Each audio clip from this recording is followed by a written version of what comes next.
let's talk about how we leaders and managers promote ethics and self-discipline in the workplace.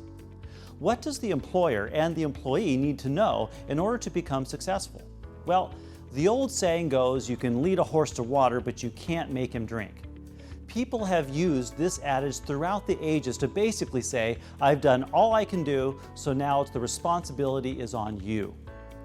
In the area of business ethics, this means that employers sufficiently lay out their expectations and hope that the employee's self-discipline and moral compass guide the way. This doesn't have to be done in faith if employers can promote self-discipline effectively within the organization. Rather than stepping back from the water and letting the horse drink or die, employers must do something more to support and encourage self-discipline in employees.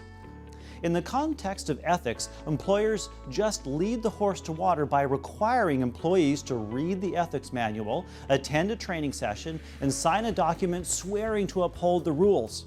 With that done, most employers sit back and rely on the integrity, understanding, and self-discipline of each employee. Great! What's wrong with that? This is where many ethics programs fall short. Employers demand the highest level of ethical standards of self-discipline possible, yet do little to promote them in the long run.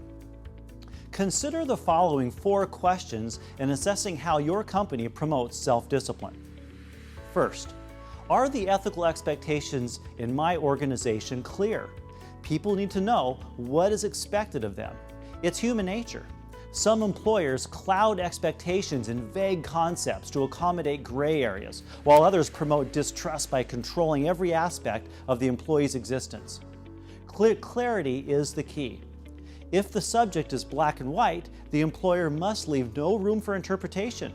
If the ethical subject relies on human judgment, the expectation must be logical and grounded in principle.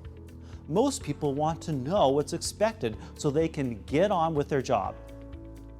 Second, are the ethical expectations in my organization based in common sense and reality? Expectations shouldn't be burdensome and attainable only by saints. Having unattainable ethical expectations makes criminals out of perfectly good people. It sets them up for failure. The key to this is to not be so locked into the rules that you fail to see how they affect real people in the real world. There must be a balance. The irony here is that oftentimes the fewer the rules, the better.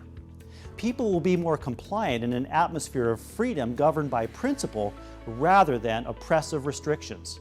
In other words, it's not the number of rules on the wall, but what those rules mean and how they relate to everyday behavior of real people.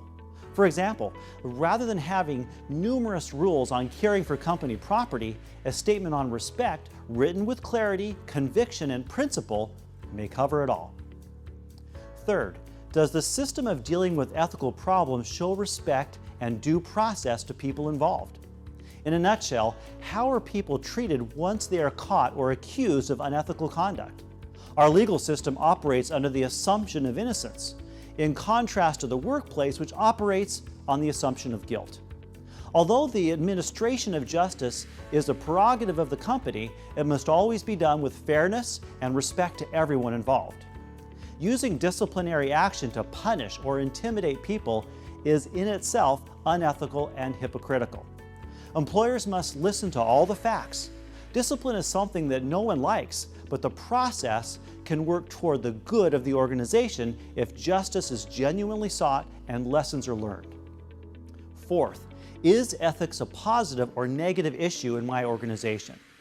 It's no surprise that ethics is predominantly viewed in a negative light. Turning this perception around requires a different way of thinking about what makes an organization successful.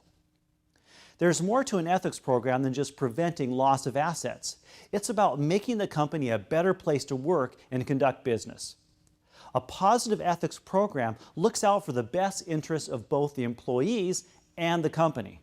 People want to go to work every day knowing that they won't be harassed, the coworkers play by the rules, supervisors will treat and respect them right, and the company will honor the ethical practices they hold dear.